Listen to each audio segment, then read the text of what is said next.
second half, Kevin, after the slow start? I just thought they took it to us, honestly, to start the game. And so thought we were on our heels a little bit, but ultimately, we were not being smart. I thought these guys we were getting to the paint at will.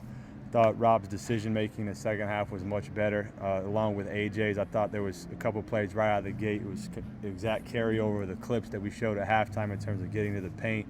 We wanted to play fast, but I thought they sped us up. And so I thought our decision making, and then obviously, we changed our defensive coverages. I think that really kind of put them in mud a little bit, and that's how we were able to get that spread and then just kind of withstand the run at the end. Yeah, you guys had that excellent run, but then in the second half, and then to withstand the run, what did you think your guys did to kind of make sure that to hold off Dayton? Yeah, at that point it was just will.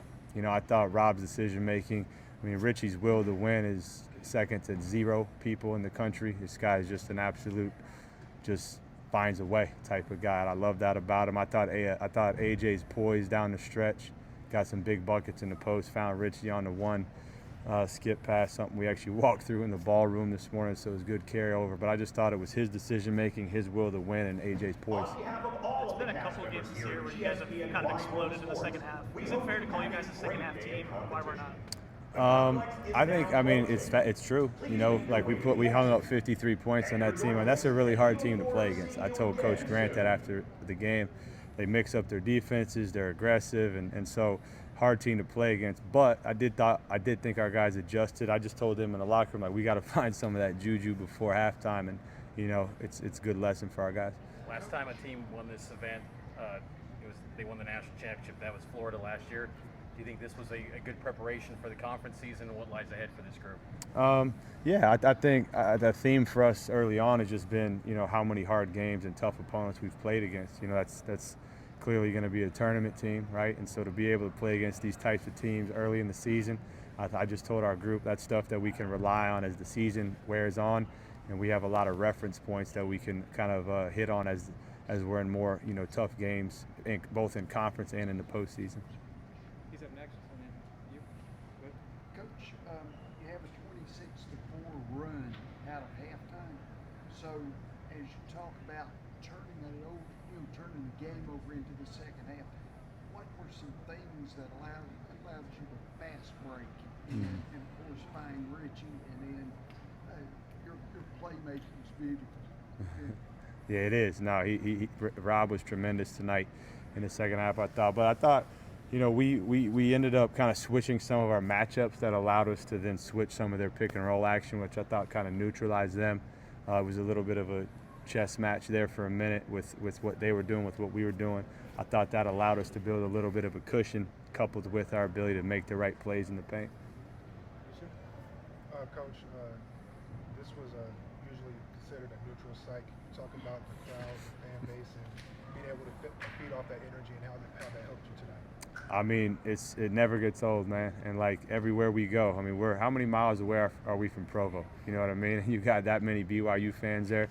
One, I know I had a lot of friends in from Provo, but also tons of people from the East Coast out here, down south. And I grew up in Georgia, so I know there's how many BYU fans there are down in this neck of the woods. So this guy's used to it. Rob's finding out what it's like, and it's a beautiful thing.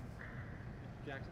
Kevin, I know obviously tonight the starters were great, but there were no bench points. With Dawson's injury, are you worried at all about the depth going forward, or was that just kind of a one-off thing tonight? I'm hopeful it's a one-off thing. I'd be lying if I said I wasn't worried about it. Dawson's been great for us, but guys will step up. I think between on the perimeter, I have a lot of confidence in Tyler, Dom, and even Alex. We threw him out there. These guys will tell you, he doesn't miss a shot in practice, and so I have a lot of confidence in him. We're going to have to kind of drip feed him in there. Just you could kind of see it. But even his one drive, I even told these guys he comes in, first drive, plays off two, makes a nice little pass. So he'll grow his confidence.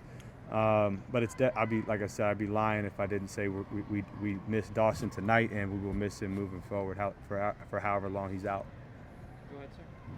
Coach, how was hospitality here at Disney and overall for the whole group? It was amazing, man. It was a great event. I've traveled all over the world playing games and at venues and being hosted, and this is extremely first class, great hotel. I know all the families had a good time at Disney. And, my kids had a blast, and a lot of our family that came along did as well. So first-class event, and glad we got to play in it. Mitch? For Richie, you ever had that big of a trophy? You got the MVP recognition, that's the biggest you ever received in your career? Yeah, I tried to put it over my head, but it was Come on, man. than I thought, man. Up, huh? Need to get in the weight room and do some presses. And just going back to Kevin real quick, what do you, with both of these guys, Rob's ability to finish and then the will to win from Richie, what is it about these guys that makes them special in that regard? Well, starting with Rob, Rob's really unique because Rob he's one of the few guys in the country that can pretty much get wherever he wants at will. And so him and I have had a lot of discussions on sometimes that's a curse for him because he can get in there so well, and now it's all about the decision making after the fact. Sometimes it's get to the rim. I got extremely hyped when he played off two. Here comes Richie, he kicks it out. So his decision making is going to be paramount, not only for our success, but for his success as he moves throughout his career. And then, I think Richie's doing a better job of spacing the floor, finding windows to get some of these kickouts, letting the game come to him. I thought early in the season he was rushing shots. I think he's in a little bit calmer place. And, the scoring is going to speak loudly for him. But, this guy's battling bigger guys almost every night he led us in defensive rebounds. I think that speaks to his will that I talked about. All right, we have probably one more for Coach Young, and let's ask the student athletes some questions, please. I have a question for Richie. Okay, go ahead, Jack. You were telling us earlier this week about playing Dayton 3 years ago and how fun of a memory that was for you in the Bahamas. And where does tonight and this experience rank compared to that? Obviously, that was a great comeback win tonight. Another comeback win, winning MVP. How do those two compare for you? Yeah, that feels like a lifetime ago, honestly. But really, really happy. Really happy we came out of the dub. Honestly, that's at the end of it. That's where my mind is, my heart is, and that'd be one we remember. For both student athletes, what has the process been learning where each other's going to be on the floor? Coach talked about getting in, playing off two, finding your teammates, or finishing. How have you guys gotten so used to each other where you know where each other are going to be? I think for me, it's just playing tough games early and just having to trust each other and just working on it every day in practice and just keep going at it. Today was a great game in the second half where I trusted my teammates and got Richie some shots, so I think it's growing for sure.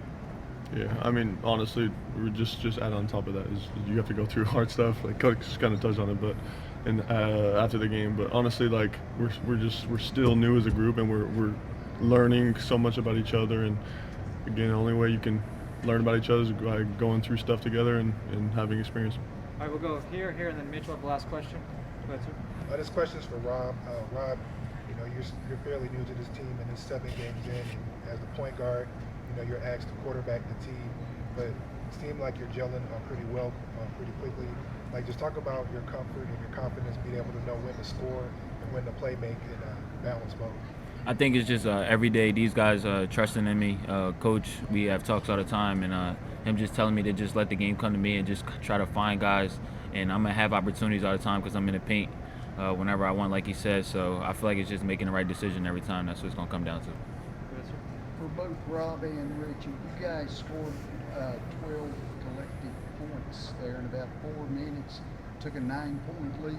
For the both of you, did anything kind of push you forward to work on that part of the game with each other there? I think it was just the chemistry. It kind of was just clicking. Yeah. All right, Mitch, last question. Rob, I think a lot of your family here in the stands. I'm curious, just you being someone new to this BYU program, how much have you and your family invested into the BYU and just this experience so far? I have family that comes out every game. It's on the East Coast, so it was probably like a 2-hour flight for them, so it was nothing. So I'm happy that they got to be here and come to see me play. Okay. Thank you, guys. Thanks, guys. Thanks, everybody.